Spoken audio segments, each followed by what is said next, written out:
ಯಾಕೆ ಈ ಸರಿ ಬಾರಿ ನಾವು ಮುಸ್ಲಿಂ ಸಮುದಾಯದ 3 ಜನಕ್ಕೆ ಕೊಟ್ಟಿದ್ದೀವಿ.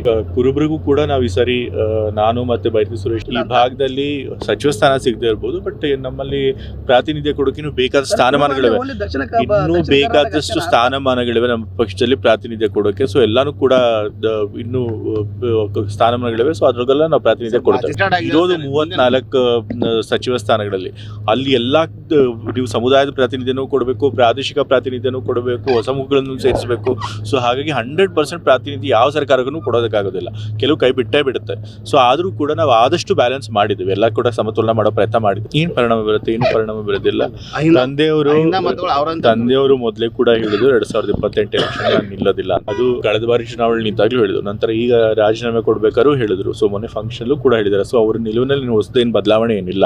ಸೊ ಆದರೆ ಅವ್ರು ಏನು ಹೇಳಿದ್ದಾರೆ, ನಾನು ಚುನಾವಣಾ ರಾಜಕೀಯದಲ್ಲಿ ಇಲ್ಲದೆ ಹೋದರೂ ಕೂಡ ಸಕ್ರಿಯ ರಾಜಕಾರಣದಲ್ಲಿ ಇರ್ತೇನೆ, ಕಾಂಗ್ರೆಸ್ ಪರವಾಗಿ ಪ್ರಚಾರ ಮಾಡ್ತಾನೆ, ಮತ್ತು ಯಾರು ಸಮಾಜದಲ್ಲಿ ದನಿ ಇರಲ್ಲ ಅಂಥವ್ರ ಪರವಾಗಿ ದನಿಯಾಗಿ ಕೆಲಸ ಮಾಡ್ತೀನಿ.